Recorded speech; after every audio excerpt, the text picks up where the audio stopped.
My dear students of class 11, welcome to a new session altogether. Uh, I would be discussing with you at length the concept, the perception of commerce as a stream and commerce as a subject. Okay, so because you've opted for the commerce stream, first and foremost, you need to know what does the stream offer to you. Uh, Under the ISC guidelines, this particular section of study, the discipline of commerce, gives you the option of choosing certain subjects which are related to commerce and business. Right? So, out of the subjects that you've chosen, accounts and commerce are mandatory, and apart from that, you had an option of choosing between computer or you had physical education or economics, and another elective was either mathematics or business studies. So you've got the entire choice of these core subjects, and of which, if you've noticed, along with accounts, commerce is a mandatory subject. Now you would be in a dilemma thinking, how come commerce is the name of the stream and commerce as the name of the subject? Because I'll tell you, commerce itself is such a wide aspect of perception. So many things are involved in it that it can actually, take in the subjects of accounts, economics, and business studies and everything within its periphery. Not only does it has its own identity, but along with that, it also has all these subjects streaming in together to form the entire field of commerce. Right? I will be taking up your commerce subject, and as I have told you earlier also, it is a mandatory subject along with accounts, and we'll be learning various sorts of content and ideas and concepts which are related to commerce or the commercial world. Now, that was altogether what I wanted to say about the stream. We'll be concentrating and learning as to what the subject has to offer. Now, commerce, as I told you, you must have often heard about words like commercial activity, commercial organization. The person is behaving commercially, that person has a commercial approach to an activity. You must have heard about all these things, isn't it?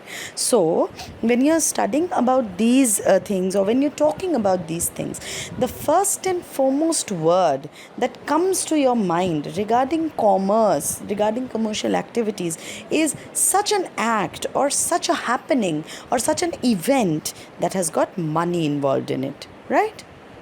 So that gives us the cue that in this particular subject, that whatever we are going to study is all about money and related activities which generate money or which deal with money and which actually influence or have an impact on the monetary position of the person who's carrying out the activity, or the organization or the body or the office that is carrying out the activity, right? Okay. Now, along with this, that I want to start saying that, see, I've already given you a hint, I've already given you a clue that, okay, fine, when we are studying commerce, we'll be dealing with activity, or, we'll be dealing with perceptions. Those are about to or related to business and business's activity. Okay. Now, here, if you look at the broader aspect of the syllabus, your class 11 textbook will have 24 chapters under this subject. Now, these 24 chapters are divided into units, and each unit has got its forum of taking up various chapters which relate to a particular basic idea.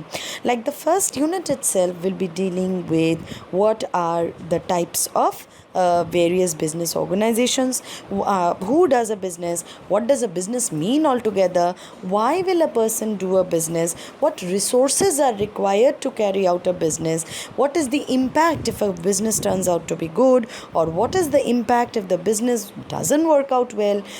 Are there any risks involved? Is it a foolproof work to carry out a business? Aren't there any failures? Or is the person who's carrying out business always successful?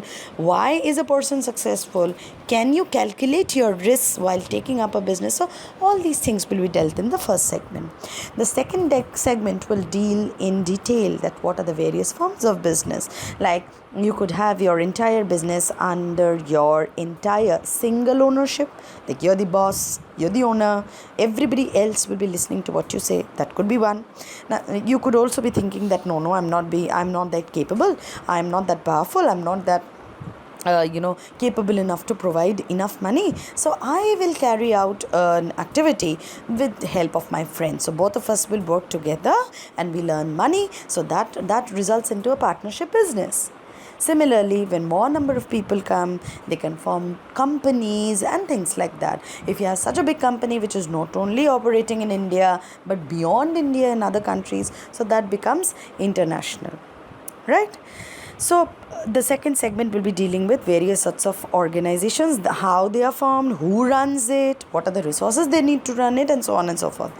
Then, in the third segment, you will be coming across things like, selling the commodities. How will you sell the commodities? You can sell them as a retailer. I'm sure each of you know what does a retailer mean. Person who sells out the commodities to a person directly. Like, the grocery shop that is opened in your own locality. So the shopkeeper there, when he sells things out to you directly for your consumption, that is retailing. But the same thing can also be sold by a wholesaler to a retailer. I'm sure by this point of time you know about who's the wholesaler also, isn't it? A wholesaler is a person who sells goods in bulk, in huge quantities. So next segment of our syllabus will be dealing with people like who are trying to distribute goods and services, who are trying to sell out commodities as wholesalers, retailers, and so on and so forth. Then in the next segment, we'll be going to say national and international trading. So we'll be dealing about import, export, we'll be talking about banks, World Bank, we'll be talking about International Monetary Fund, and we'll be talking about various groups and associations that carry out commercial activities nationally and internationally. And last segment will deal with things like insurance, things like your warehouse. What is a warehouse? Warehouse is a place of storage of commodities. Like, say, we always get the goods when we go to the shops according to our requirement, isn't it? We don't have to wait. Where does this continuous supply come from? Not because that every day whatever you are asking, instantly it is getting produced and you're getting it, isn't it? It's not like that. It is produced in advance, stored somewhere, and then it is sold to you. So that is done, or that is kept in a godown. Now, formally in commercial language, you term the word godown as a warehouse. So you will have chapters on warehouse also. So this is the overall pattern of your syllabus. Now, in classes 11 and 12, your commerce paper, the question paper will be set out of 80 marks. Entire subject is worth 100 marks, of which 20 marks will be devoted to project and viva together, and 80 marks will be the question paper that you'll be facing to attempt in your examinations. To attempt an 80 marks question paper, the allotted writing time is 3 hours. 80 marks will be divided into two sections. First section will have a compulsory 20 marks short questions. So 10 questions of 2 marks each. And the remaining 60 of your question paper will be long questions. How will that 60 marks be divided? You're supposed to attempt any 5 questions out of the 8 given to you. Each question will be worth of 12 marks. So 12 marks into 5 questions that you're attempting adds up to 60, plus that compulsory section of 20 marks. So your entire paper is worth 80 marks to be attempted. Each 12 mark question is generally divided into parts which are like 3 marks plus 4 marks plus 5 marks. There could be some other sub-classification also, but generally the council says it is 3 plus 4 plus 5 scheme for a particular 12 marks question. So you will be attempting your 80 marks question paper.